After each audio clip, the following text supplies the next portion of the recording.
The cold North Sea wind whipped across the wooden palisades of Bjornstead, carrying with it the scent of salt and the distant promise of winter. Jarl Erik Ironhand stood upon the ramparts of his longhouse, his weathered hands gripping the carved oak railing as he gazed out over his domain. At 32 winters old, he commanded respect from every warrior in his hall, yet today, his broad shoulders seemed to carry a burden heavier than his iron-bound shield. Below in the courtyard, his thralls went about their morning duties. The women tended to the cooking fires and mended nets, while the men sharpened weapons and prepared the fishing boats for another day upon the unforgiving waters. Among them moved a figure that had caught Erik's attention more often than he cared to admit. Astrid, a Saxon woman taken during their last raid upon the English coast, worked silently alongside the other captives. Her golden hair, braided in the practical manner of a servant, caught the weak autumn sunlight as she carried water from the well. She had been among a group of prisoners brought back 3 moons ago, and unlike many who wept or raged against their fate, Astrid had accepted her circumstances with a quiet dignity that both puzzled and impressed the Jarl. She learned their tongue quickly, performed her duties without complaint, and had even tended to wounded warriors with gentle hands that spoke of knowledge in healing arts. "My lord," came a voice from behind him. Erik turned to see Olaf the Wise, his most trusted advisor, approaching with measured steps. The old man's grey beard was braided with silver rings, and his eyes held the weight of many years spent counselling jarls. "What brings you to seek me out, old friend?" Erik asked, though he suspected he already knew the answer. Olaf's weathered face creased into a concerned frown. "Word has come from Jarl Magnus of the Eastern Fjords. He sends reminder of the agreement made between your fathers. His daughter Ingrid has reached her 18th winter, and he expects the marriage alliance to proceed before the next planting season." Erik's jaw tightened. The arrangement had been made when he was barely past boyhood, a political necessity to secure trade routes and mutual protection. He had met Ingrid only twice, during formal gatherings of the northern jarls. She was beautiful enough, with hair like spun copper and eyes the colour of winter ice, but their brief conversations had revealed little beyond polite courtesy and the mechanical recitation of proper responses. "And if I refuse?" Erik asked, though he knew the answer would bring complications his people could ill afford. "Magnus grows powerful, my lord. His warriors number in the hundreds, and his ships control the profitable amber trade routes. To spurn this alliance now would invite conflict, when we need unity against the Danish expansion southward." Olaf paused, studying his jarl's face. "But there is more. Magnus grows impatient. He has sent word that if the betrothal is not formalized by winter's end, he will consider the pact void and seek alliances elsewhere." Erik nodded grimly. Political marriages were the backbone of Norse society, binding clans together through blood and ensuring peace between potential rivals. His own father had married 3 times for such purposes, though Erik had been blessed that his mother, Ragnhild, had been a love match that happened to serve political needs as well. "There is time yet to consider," Erik said finally. "The harvest feast approaches, and I must ensure our people are prepared for winter."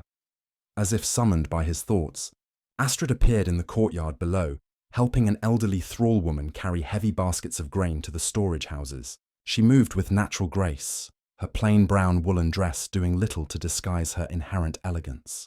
When she smiled at something the older woman said, Erik felt an unexpected tightness in his chest.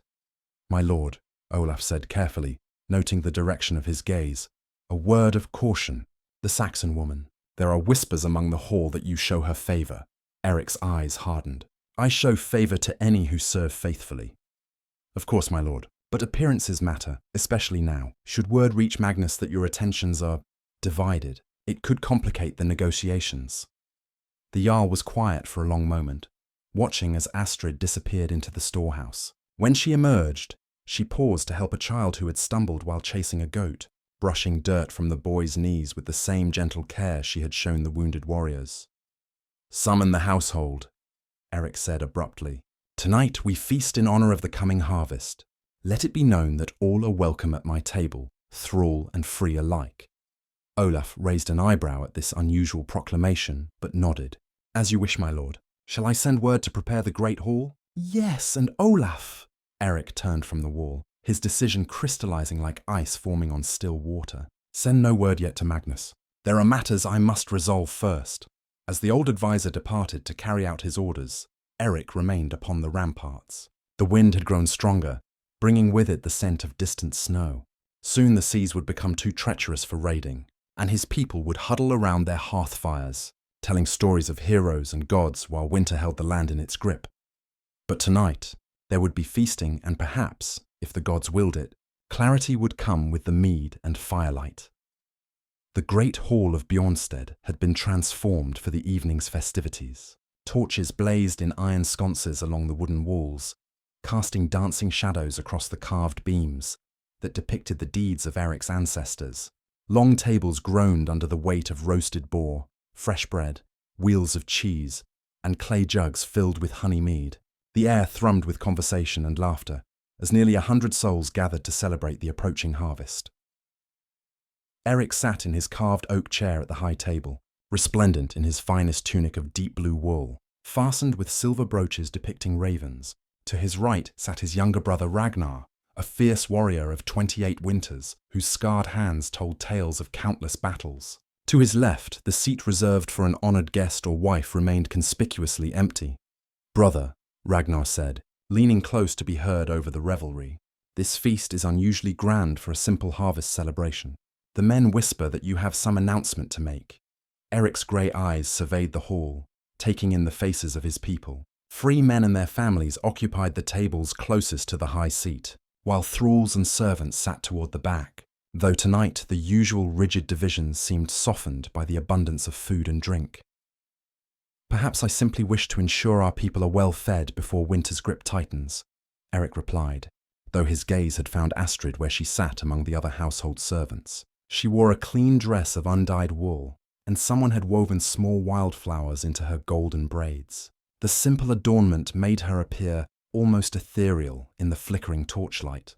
"Or perhaps," Ragnar continued with a knowing grin, "you seek to delay the inevitable conversation about your betrothal to Magnus's daughter."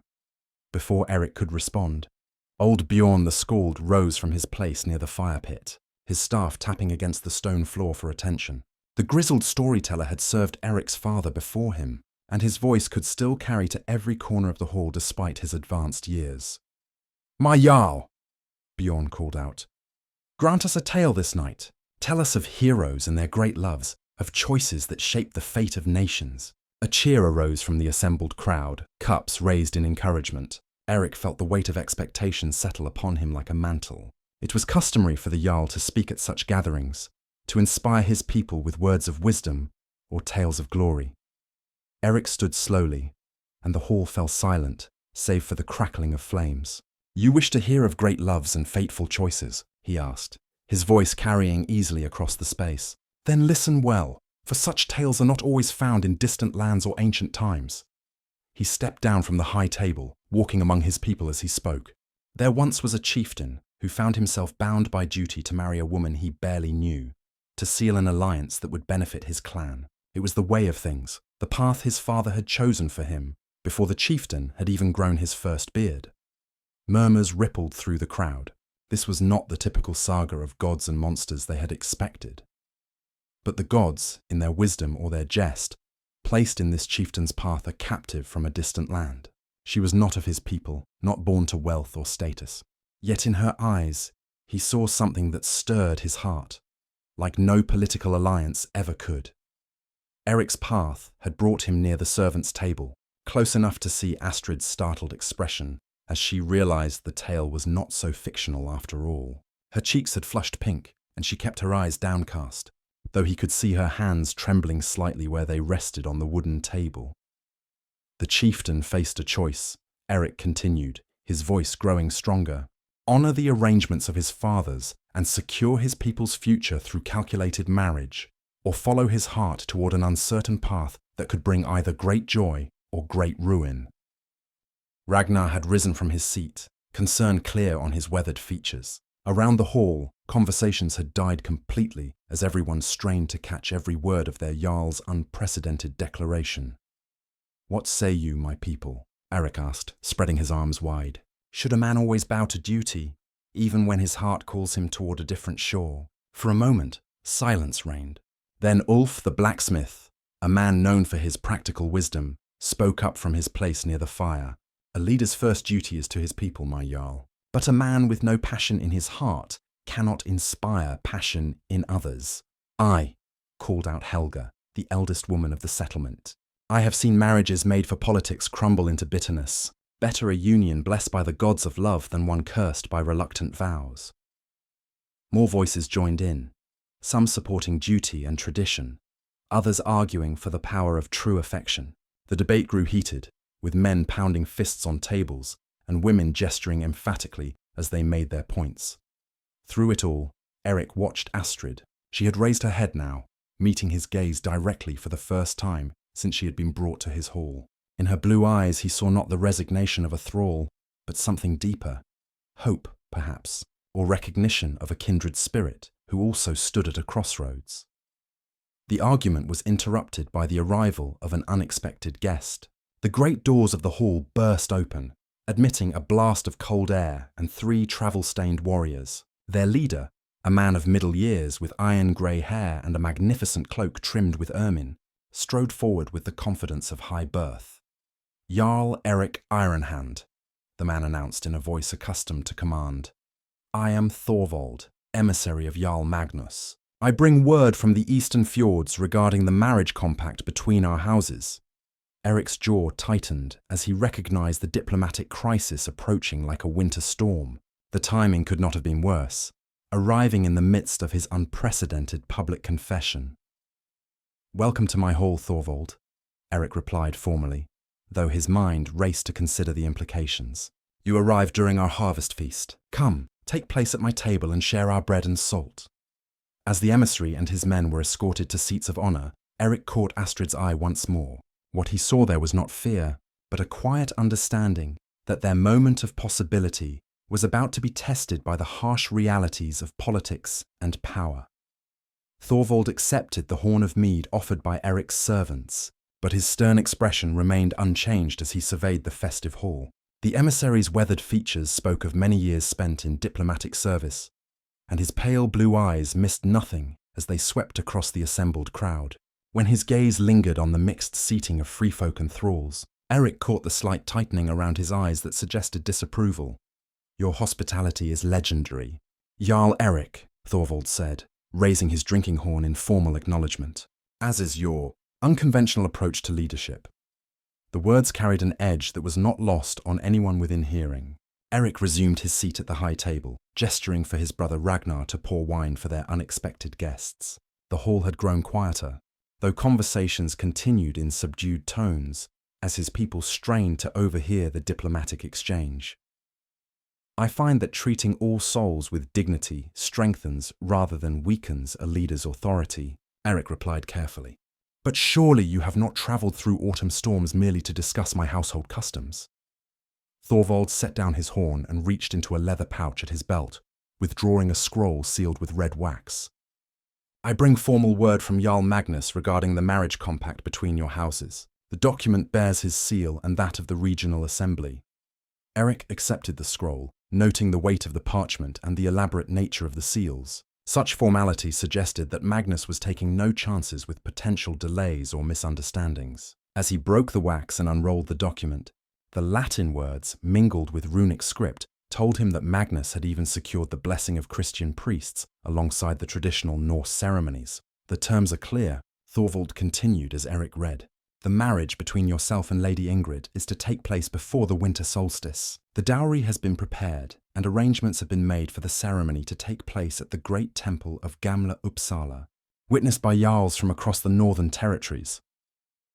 A murmur ran through the hall as people caught fragments of the announcement. Erik felt the weight of expectation pressing down upon him like a physical force. The document in his hands represented not just a personal obligation, but the political stability of his entire region. Furthermore, Thorvald added, his voice growing more formal, Jarl Magnus has grown concerned by certain rumours regarding your affections. He wishes to ensure that no obstacles will prevent the fulfilment of this sacred compact. Erik's grey eyes hardened at the implied threat. What manner of rumours? Stories of a Saxon captive who has caught your attention. Magnus wishes to avoid any complications that might arise from such attachments. Thorvald's gaze swept meaningfully toward the servants' tables, where Astrid sat in obvious discomfort. The great hall had grown nearly silent now, with even the most distant conversations dying away as the tension became palpable. Erik could feel the eyes of his people upon him, waiting to see how their Jarl would respond to what amounted to a public challenge to his authority. "I am curious," Erik said slowly, rising from his chair once more, "about Magnus's sudden urgency regarding matters that were settled years ago. Does he perhaps fear that other alliances might prove more beneficial?" It was a calculated gamble, suggesting that Magnus might be acting from weakness rather than strength. Thorvald's expression tightened, confirming that Erik had struck close to the truth. "Jarl Magnus seeks only to honor the agreements made by your fathers," Thorvald replied stiffly.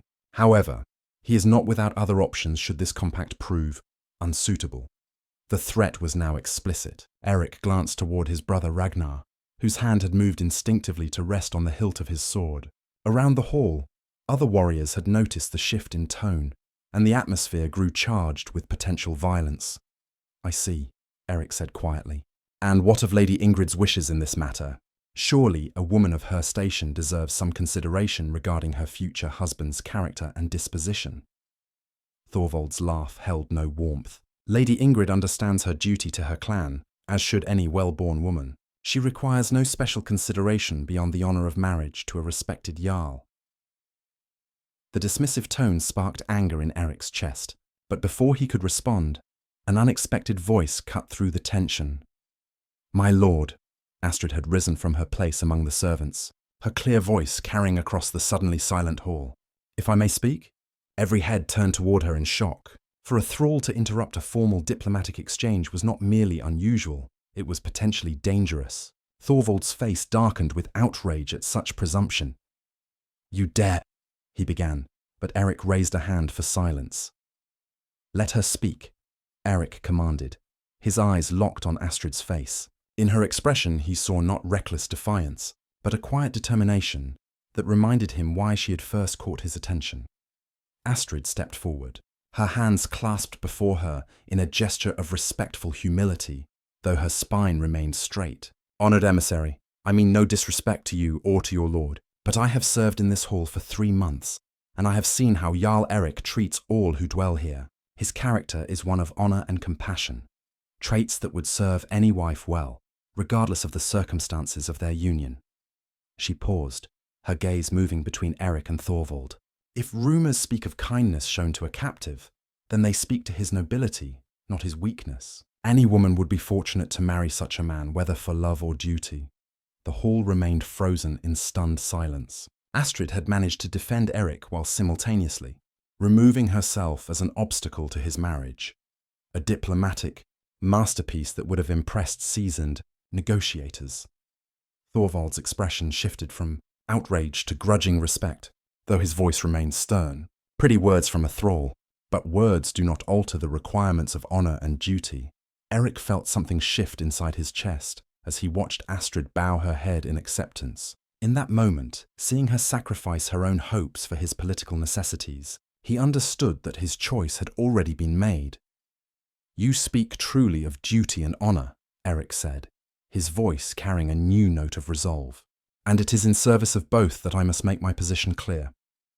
The tension in the great hall reached a breaking point as Erik stepped down from the high table, his boots echoing against the stone floor in the unnatural silence. Every eye followed his movement as he walked past the tables of his warriors, past the wide-eyed faces of children who sensed the gravity of the moment without understanding its implications. "Thorvald of the Eastern Fjords," Erik said, his voice carrying the authority of generations of Jarls before him. "You speak of duty and honor as if they were simple concepts, easily defined by the arrangements of others."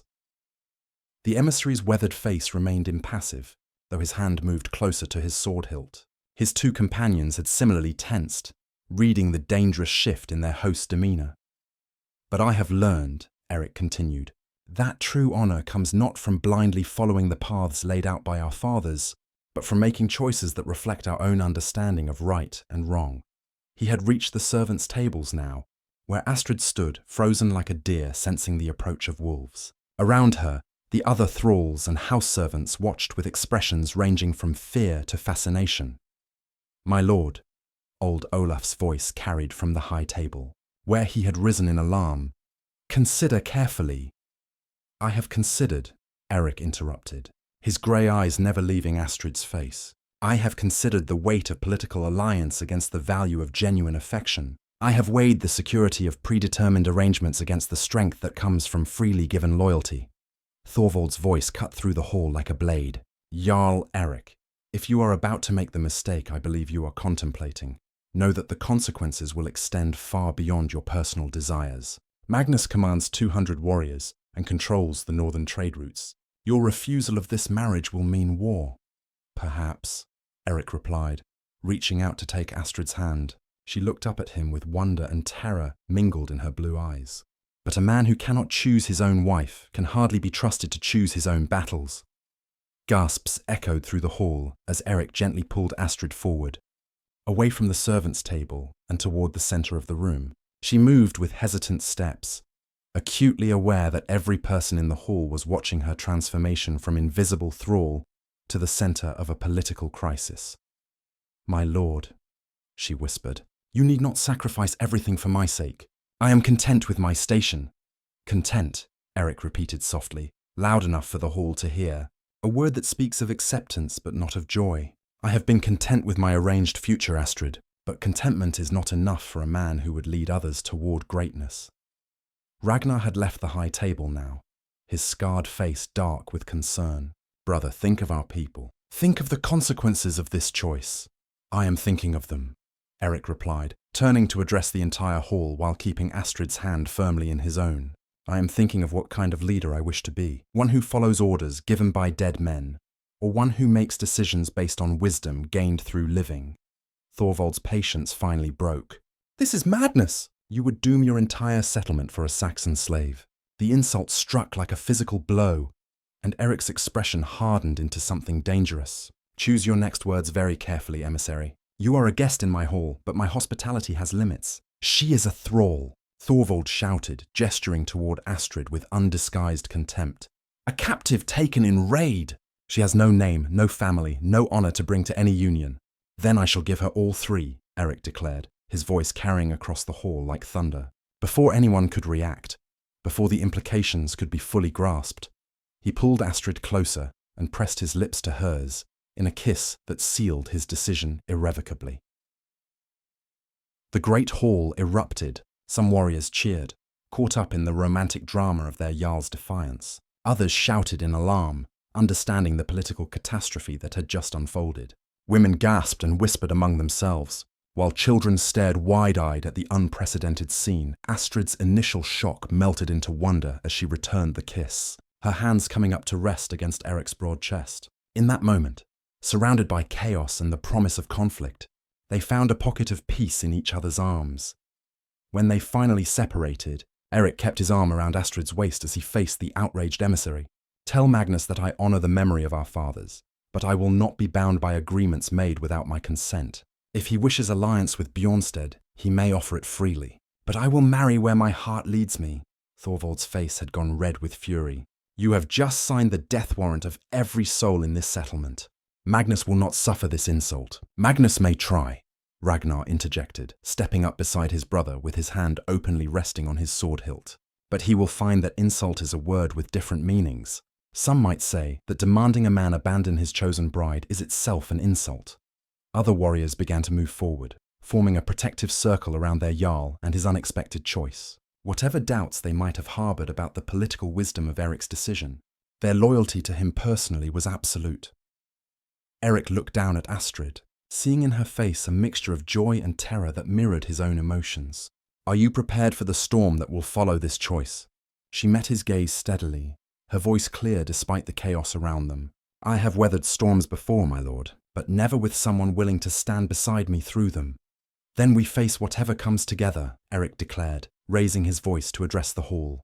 Let all here witness that Astrid of Saxony is no longer thrall but free woman, and if she will accept my proposal, she shall be my wife before the next full moon. The cheers of his supporters nearly drowned out Thorvald's parting threat, as the emissary stormed toward the doors. You have made your choice, Erik Ironhand. Now live with the consequences. As the great doors slammed shut behind the departing delegation, Erik pulled Astrid closer, both of them understanding that their kiss of defiance had changed everything, and there would be no turning back. 3 weeks had passed since Thorvald's angry departure, and the first snows of winter had begun to dust the rooftops of Bjornstead. The settlement buzzed with activity as preparations for both the approaching cold season and an unprecedented wedding moved forward in parallel. Erik had kept his word, and the ceremony was planned for the night of the full moon, now just days away. In the women's quarters of the Longhouse, Astrid sat surrounded by the wives and daughters of Erik's most trusted warriors. What had begun as grudging acceptance of their Jarl's choice had gradually transformed into genuine affection for the Saxon woman who had captured his heart. Helga, the settlement's eldest matron, worked carefully to adjust a wedding dress that had been hastily crafted from the finest blue wool available. "Hold still. Child!" Helga murmured around the pins in her mouth. "This seam must be perfect, or Erik will think we do not honor his bride properly." Astrid smiled at the older woman's concern. The past weeks had been a whirlwind of learning Norse customs, receiving instruction in the management of a Jarl's household, and gradually winning over the people who would become her subjects. Her quick mind and gentle nature had overcome most of the initial skepticism about her foreign birth and former status as a thrall. "Tell us again about your homeland," requested Sigrid, Ragnar's young wife, as she worked on braiding silver ribbons into Astrid's golden hair. "Erik says you were born to a noble family before the raids brought you north." "My father was a thane in service to King Alfred," Astrid replied, allowing herself to remember for the first time in months without pain. "We had lands in Wessex near the great Roman walls. I was taught to read and write in both Latin and our native tongue, and my mother instructed me in the healing arts." The women exchanged meaningful glances. A bride who brought both noble blood and practical skills would be an asset to their community, regardless of the circumstances of her arrival. "And you truly love our Jarl?" asked young Frida, barely 16 and newly married herself.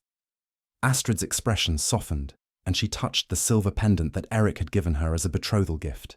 "I love his strength and his kindness in equal measure. I love that he stands by his choices even when they bring difficulty. Most of all, I love that he sees worth in people that others would overlook." Outside, the sound of approaching horses interrupted their conversation. Through the window, they could see a party of riders emerging from the forest, their travel-stained cloaks and weapons marking them as warriors rather than merchants or peaceful visitors. "Raiders?" Sigrid asked nervously, but Helga shook her head. "The guards would have sounded the horn if they were enemies. These riders come openly in daylight." In the great hall, Erik had received word of the approaching party and waited with Ragnar and his assembled warriors. When the great doors opened to admit the visitors, he recognized the lead rider immediately. Though the man's presence here was both unexpected and potentially ominous, Jarl Magnus himself had come to Bjornstead, accompanied by a dozen of his finest warriors and, most surprisingly, by his daughter Ingrid. The red-haired woman bore little resemblance to the shy girl Erik remembered from their brief meetings years ago. She carried herself with the confidence of a woman who had grown into her own power and authority. "Erik Ironhand," Magnus announced, his voice echoing in the hall. "I come seeking audience with the man who has disrupted the peace of our region with his unconventional choices." Erik stepped forward, noting that while Magnus and his men were armed, they bore no obvious signs of hostile intent. "You are welcome in my hall, Magnus of the Eastern Fjords, though I confess surprise at your presence here, given the nature of our last communication." Magnus removed his iron helm, revealing steel-grey hair and eyes that held more weariness than anger. "Recent events have given me cause to reconsider many things. May I speak plainly?" "By all means," Erik replied, gesturing toward chairs near the central fire pit. As the two Jarls settled themselves, Magnus glanced around the hall, taking note of the obvious wedding preparations and the prosperity evident in the well-fed faces of Erik's people. "My daughter requested to accompany me on this journey," he began. "She wished to speak with you directly about the marriage compact." Before Erik could respond, Ingrid herself stepped forward, her chin raised with determination. "Jarl Erik, I release you gladly from any obligation to marry me." The statement sent ripples of surprise through the assembled warriors. Erik studied the young woman's face, seeing intelligence and strength that had not been apparent in their childhood encounters. "I am honored by your understanding, Lady Ingrid," Erik replied carefully. But such a decision affects more than just our personal preferences. What of the alliance between our houses? Ingrid's laugh held genuine warmth. What alliance is there between a man forced to marry against his heart and a woman who desires the same freedom? I have met someone of my own choosing, a Danish prince who courts me with poems rather than political necessity. My father has agreed to support my preference, provided suitable arrangements can be made. Magnus nodded reluctantly. The boy has wealth and connections that may prove more valuable than our original agreement. But I had to see for myself the woman who inspired such devotion that you would risk war for her sake. And what have you concluded? Erik asked. That love makes men do foolish things, Magnus replied with a wry smile. But sometimes those foolish things prove to be wise in ways we never expected. Your Saxon bride has won the loyalty of your people through her own merits. That speaks well of both her character and your judgment. As if summoned by their conversation, Astrid appeared at the entrance to the hall, accompanied by her attendants. She had donned her wedding dress for the fitting, and the sight of her took Erik's breath away. The blue wool complemented her fair colouring, while the silver ornaments in her braided hair caught the firelight like stars. She approached with dignified steps, offering a respectful bow to Magnus and his daughter. My Lord Magnus, Lady Ingrid, you honour us with your presence. Magnus studied her for a long moment, then nodded approvingly. I begin to understand Erik's choice. You carry yourself like a queen, young woman. I carry myself like a woman who has found her place in the world, Astrid replied simply. Nothing more, but nothing less. Ingrid moved forward impulsively, taking Astrid's hands in hers. I wish you great happiness in your marriage. Any woman who can inspire such devotion deserves every blessing the gods can provide. The tension that had gripped the hall began to dissipate, as it became clear that the visit was not a prelude to conflict, but rather a diplomatic solution that served everyone's interests. Magnus rose from his chair, extending his hand to Erik. Let there be peace between our houses, sealed not by forced marriage, but by mutual respect and the promise of future friendship. Erik clasped the offered hand firmly. Gladly accepted, Magnus, and may your daughter find as much happiness in her chosen match as I have found in mine. 2 days later, under the light of the full moon and witnessed by the combined households of both Jarls, Erik Ironhand took Astrid of Saxony as his wife. The ceremony blended Norse and Saxon traditions, creating something new and beautiful from the union of two cultures. As they exchanged vows before the assembled crowd, Erik reflected on the journey that had brought them to this moment. A kiss meant to defy political pressure had revealed the deeper truth of his heart, and in choosing love over duty, he had found both. When the priest pronounced them married, and Erik kissed his bride beneath the winter stars, the cheers of their people echoed across the fjord, carrying the message that sometimes the greatest victories come not from conquest, but from the courage to follow one's heart. In the years that followed, the story of the Viking chieftain who kissed his slave to avoid a forced marriage would be told around hearthfires throughout the northern lands, a reminder that love could indeed conquer all obstacles when backed by courage and commitment.